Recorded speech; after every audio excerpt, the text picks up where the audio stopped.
High above the city, on a tall column, stood the statue of the Happy Prince. He was gilded all over with thin leaves of fine gold. For eyes he had 2 bright sapphires, and a large red ruby glowed on his sword hilt. He was very much admired indeed. "He is as beautiful as a weathercock," remarked one of the town councillors who wished to gain a reputation for having artistic tastes. "Only not quite so useful," he added, fearing lest people should think him unpractical, which he really was not. "Why can't you be like the Happy Prince?" asked a sensible mother of her little boy who was crying for the moon. "The Happy Prince never dreams of crying for anything. I am glad there is someone in the world who is quite happy," muttered a disappointed man as he gazed at the wonderful statue. "He looks just like an angel," said the charity children as they came out of the cathedral in their bright scarlet cloaks and their clean white pinafores. "How do you know?" said the mathematical master, "you have never seen one." "Ah, but we have, in our dreams," answered the children, and the mathematical master frowned and looked very severe, for he did not approve of children dreaming. One night there flew over the city a little swallow. His friends had gone away to Egypt 6 weeks before, but he had stayed behind, for he was in love with the most beautiful reed. He had met her early in the spring as he was flying down the river after a big yellow moth, and had been so attracted by her slender waist that he had stopped to talk to her. "Shall I love you?" said the swallow, who liked to come to the point at once, and the reed made him a low bow. So he flew round and round her, touching the water with his wings, and making silver ripples. This was his courtship, and it lasted all through the summer. "It is a ridiculous attachment," twittered the other swallows. "She has no money, and far too many relations," and indeed the river was quite full of reeds. Then, when the autumn came they all flew away. After they had gone he felt lonely, and began to tire of his lady-love. "She has no conversation," he said. "And I am afraid that she is a coquette. For she is always flirting with the wind. And certainly, whenever the wind blew, the reed made the most graceful curtsies. I admit that she is domestic," he continued, "but I love traveling, and my wife, consequently, should love traveling also. Will you come away with me?" he said finally to her, but the reed shook her head, she was so attached to her home. "You have been trifling with me," he cried. "I am off to the pyramids. Goodbye," and he flew away. All day long he flew, and at night time he arrived at the city. "Where shall I put up?" he said. "I hope the town has made preparations." Then he saw the statue on the tall column. "I will put up there," he cried. "It is a fine position, with plenty of fresh air." So he alighted just between the feet of the Happy Prince. "I have a golden bedroom," he said softly to himself as he looked round, and he prepared to go to sleep. But just as he was putting his head under his wing a large drop of water fell on him. "What a curious thing!" he cried. "There is not a single cloud in the sky, the stars are quite clear and bright, and yet it is raining. The climate in the north of Europe is really dreadful. The reed used to like the rain, but that was merely her selfishness." Then another drop fell. "What is the use of a statue if it cannot keep the rain off?" he said. "I must look for a good chimney pot," and he determined to fly away. But before he had opened his wings, a third drop fell, and he looked up, and saw What did he see? The eyes of the Happy Prince were filled with tears, and tears were running down his golden cheeks. His face was so beautiful in the moonlight that the little swallow was filled with pity.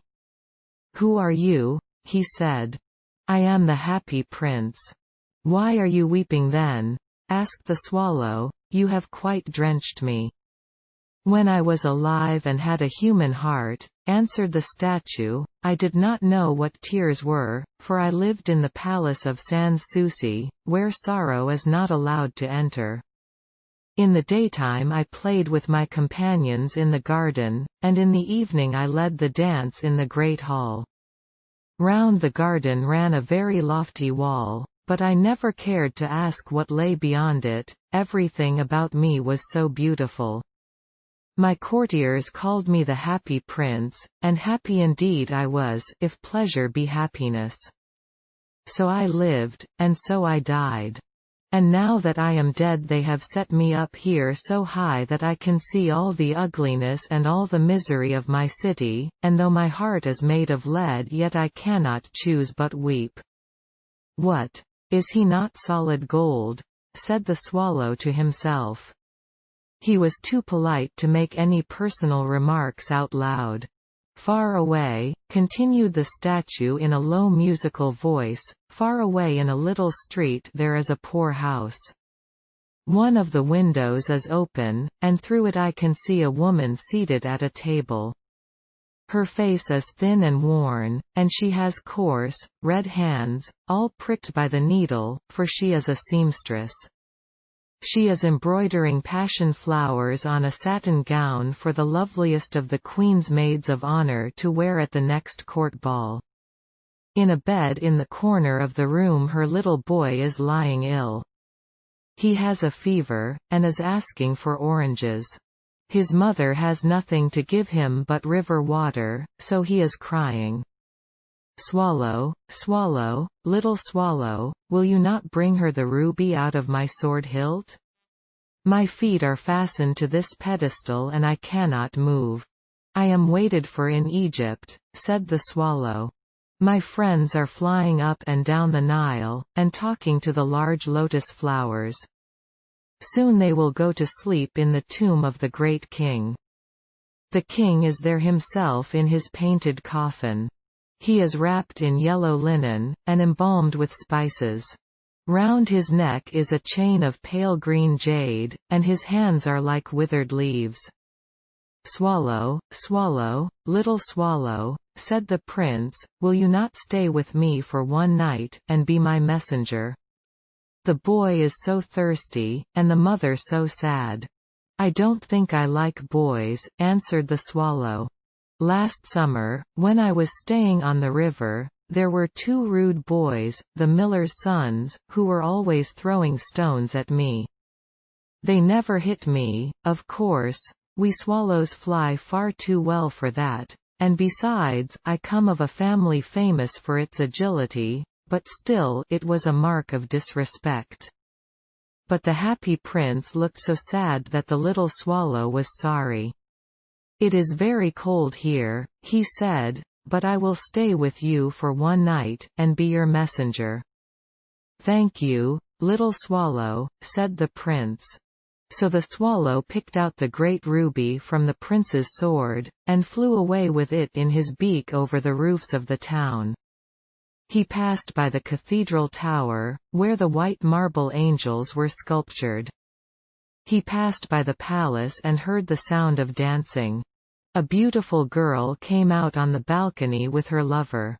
"How wonderful the stars are," he said to her, "and how wonderful is the power of love.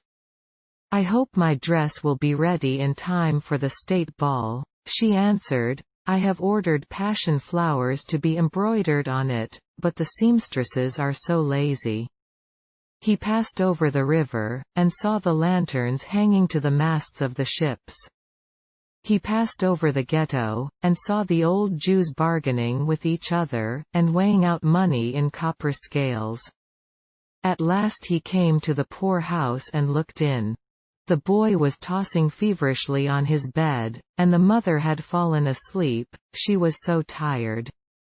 In he hopped, and laid the great ruby on the table beside the woman's thimble. Then he flew gently round the bed, fanning the boy's forehead with his wings. "How cool I feel," said the boy, "I must be getting better," and he sank into a delicious slumber. Then the swallow flew back to the Happy Prince, and told him what he had done. "It is curious," he remarked, "but I feel quite warm now, although it is so cold." "That is because you have done a good action," said the prince.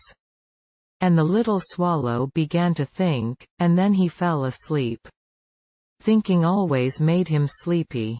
When day broke he flew down to the river and had a bath. "What a remarkable phenomenon," said the professor of ornithology as he was passing over the bridge. "A swallow in winter." And he wrote a long letter about it to the local newspaper. Everyone quoted it. It was full of so many words that they could not understand. "Tonight I go to Egypt," said the swallow, and he was in high spirits at the prospect. He visited all the public monuments, and sat a long time on top of the church steeple. Wherever he went the sparrows chirruped, and said to each other, "What a distinguished stranger," so he enjoyed himself very much. When the moon rose he flew back to the happy prince. "Have you any commissions for Egypt?" he cried. "I am just starting." "Swallow, swallow, little swallow," said the prince, "will you not stay with me one night longer?" "I am waited for in Egypt," answered the swallow. "Tomorrow my friends will fly up to the second cataract. The river horse couches there among the bulrushes, and on a great granite throne sits the god Memnon. All night long he watches the stars, and when the morning star shines he utters one cry of joy, and then he is silent. At noon the yellow lions come down to the water's edge to drink. They have eyes like green barrels, and their roar is louder than the roar of the cataract." "Swallow, swallow, little swallow," said the prince, "far away across the city I see a young man in a garret. He is leaning over a desk covered with papers, and in a tumbler by his side there is a bunch of withered violets. His hair is brown and crisp, and his lips are red as a pomegranate, and he has large and dreamy eyes. He is trying to finish a play for the director of the theatre, but he is too cold to write any more. There is no fire in the grate, and hunger has made him faint. I will wait with you one night longer," said the swallow, who really had a good heart. "Shall I take him another ruby?" "Alas! I have no ruby now," said the prince, "my eyes are all that I have left. They are made of rare sapphires, which were brought out of India 1,000 years ago. Pluck out one of them and take it to him. He will sell it to the jeweler, and buy food and firewood, and finish his play." "Dear prince," said the swallow, "I cannot do that," and he began to weep. "Swallow, swallow, little swallow," said the prince, "do as I command you." So the swallow plucked out the prince's eye, and flew away to the student's garret. It was easy enough to get in, as there was a hole in the roof. Through this he darted, and came into the room. The young man had his head buried in his hands, so he did not hear the flutter of the bird's wings, and when he looked up he found the beautiful sapphire lying on the withered violets. "I am beginning to be appreciated," he cried. "This is from some great admirer. Now I can finish my play," and he looked quite happy. The next day the swallow flew down to the harbor. He sat on the mast of a large vessel and watched the sailors hauling big chests out of the hold with ropes. "Heave ahoy!" they shouted as each chest came up. "I am going to Egypt," cried the swallow, but nobody minded, and when the moon rose he flew back to the happy prince. "I am come to bid you good-bye," he cried. "Swallow, swallow, little swallow," said the prince, "will you not stay with me one night longer?" "It is winter," answered the swallow, "and the chill snow will soon be here. In Egypt the sun is warm on the green palm trees, and the crocodiles lie in the mud and look lazily about them. My companions are building a nest in the temple of Baalbec, and the pink and white doves are watching them, and cooing to each other. Dear Prince, I must leave you, but I will never forget you, and next spring I will bring you back 2 beautiful jewels in place of those you have given away. The ruby shall be redder than a red rose, and the sapphire shall be as blue as the great sea. In the square below, said the happy prince, there stands a little match girl. She has let her matches fall in the gutter, and they are all spoiled. Her father will beat her if she does not bring home some money, and she is crying. She has no shoes or stockings, and her little head is bare. Pluck out my other eye and give it to her, and her father will not beat her. I will stay with you 1 night longer, said the swallow, but I cannot pluck out your eye. You would be quite blind then. Swallow, swallow, little swallow, said the prince, do as I command you. So he plucked out the prince's other eye, and darted down with it. He swooped past the match girl, and slipped the jewel into the palm of her hand.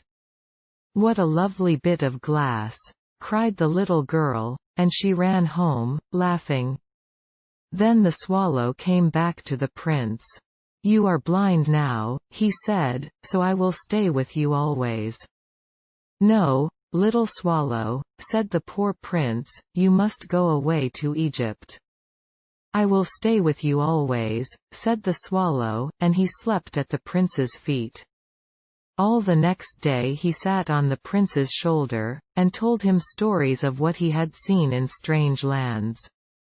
He told him of the red ibises, who stand in long rows on the banks of the Nile, and catch gold fish in their beaks.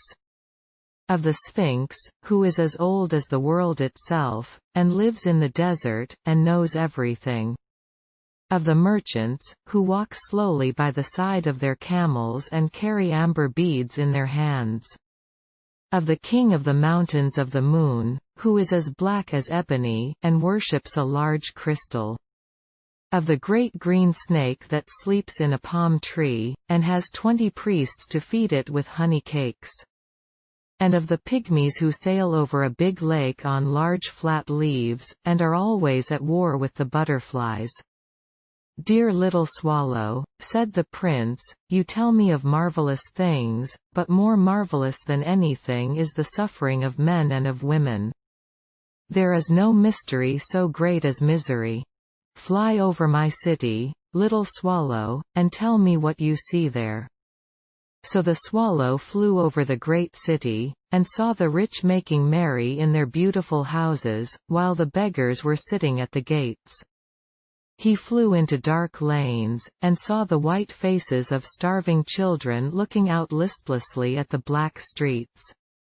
Under the archway of a bridge 2 little boys were lying in one another's arms to try and keep themselves warm.